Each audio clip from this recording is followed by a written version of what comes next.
தமிழ்ச் சுருக்கெழுத்து இளநிலை ஆகஸ்ட் 2007. ரெடி? கமெண்ட்ஸ்.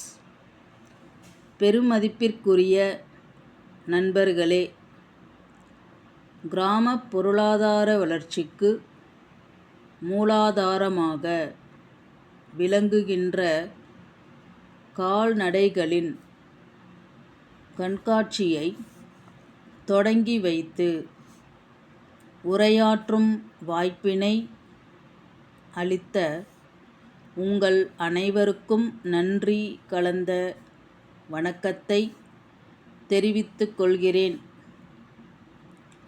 விவசாயிகளின் செல்வமே கால்நடைகள்தான் என்பதில் யாருக்கும் கருத்து வேறுபாடு இருக்க முடியாது. அப்படிப்பட்ட செல்வத்தை பேணி காப்பது அவர்களுடைய கடமை. அந்த கடமையை எப்படி செய்திருக்கிறார்கள் என்பதை இந்த கண்காட்சி நமக்கு தெளிவுபடுத்துவதாக அமைந்துள்ளதை சுட்டிக்காட்ட விரும்புகிறேன். கால்நடைகளை நல்ல முறையில் பராமரித்து வர வேண்டும். முந்தைய நாட்களில் அனுபவத்தோடு செவிவழி செய்திகளையும் இணைத்து பராமரிப்பு பணிகளை செய்து வந்தார்கள். பின்னர் அறிவியல் வளர்ச்சியின் காரணமாக பல்வேறு மாற்றங்கள் ஏற்பட்டுள்ளன. மருத்துவர்களின் அறிவுரைப்படி எப்படி குழந்தைகளுக்கு ஊட்டச்சத்து அளித்து பேணி வளர்க்கிறோமோ அதைப்போன்று கால்நடைகளுக்கும் நல்ல ஊட்டச்சத்து அளிக்க வேண்டும். அவற்றின் மேல் ஏன் அக்கறை காட்ட வேண்டும் என்று எண்ணினால், இத்தகைய வளமான அழகான கால்நடைகளை காண முடியாது என்பதை உங்கள் கவனத்திற்கு கொண்டு வருகிறேன். மனிதர்களுக்கு ஏதாவது நோய் வந்தால் உடனே மருத்துவர்களிடம் போகிறோம். நோய்க்கு ஏற்ற மருந்துகளை சாப்பிட்டு குணமடைகிறோம். கால்நடைகளுக்கும் மருந்துகள் ஏராளமாக உள்ளன. மருத்துவர்களும் உள்ளனர். அவர்களுடைய ஆலோசனைகளை பெற்று தேவையான சிகிச்சை முறையை மேற்கொண்டால் நிச்சயமாக நல்ல பலன் கிடைக்கும் என்பது கண்கூடாக காணப்படுகிறது. முன்னாள் மாவட்ட அளவிலேதான் கால்நடை மருத்துவமனைகள் இருந்தன.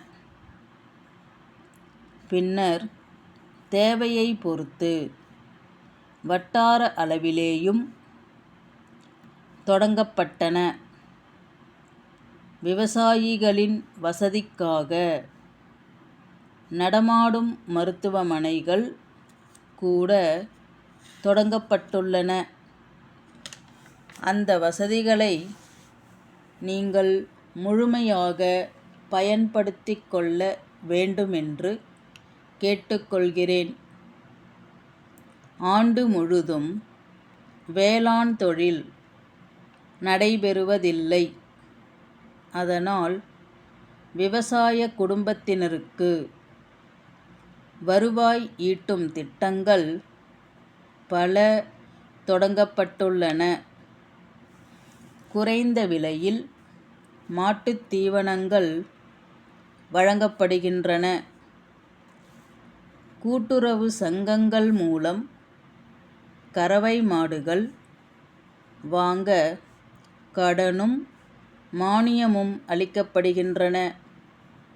இவற்றையெல்லாம் பயன்படுத்தி தரமான கால்நடைகளை உற்பத்தி செய்து வளமான வாழ்வு பெற வாழ்த்தி விடைபெறுகின்றேன். நீலகிரியில் உள்ள சிவராசன் மூலிகை பண்ணை மேலாளர், நாகப்பட்டினம் பெருமாள் கோயில் தெருவில் உள்ள எழில்வண்ணன் இயற்கை வைத்தியசாலை நிர்வாகிக்கு எழுதும் கடிதம். அன்புடையீர், நாங்கள் தைல மரத்தின் காய் மற்றும் சில மூலிகைகளின் இலை ஆகியவற்றை கலந்து அரைத்து சாறு பிழிந்து புதுமையான முறையில் சிரஞ்சீவி தைலம் தயாரித்துள்ளோம். பல்வேறு ஆய்வுகளுக்குப் பின் அது ஒரு சிறந்த தோல் நோய் நிவாரணி என்பது நிரூபணமாகியுள்ளது. மக்களிடையே நல்ல வரவேற்பையும் பெற்றுள்ளது. வாடிக்கையாளர்களிடமிருந்து கடிதங்கள் வந்த வண்ணம் உள்ளன. ஆனால் தங்களிடமிருந்து இதுவரையில் தேவை பட்டியல் எதுவும் வராததால் அது பற்றி நீங்கள் அறிந்து கொள்வதற்காக 100 மில்லிலிட்டர் அளவுள்ள 3 பாட்டில் தைலமும் பயன்படுத்தும் முறை பற்றிய குறிப்பும் இத்துடன் அனுப்பியுள்ளோம்.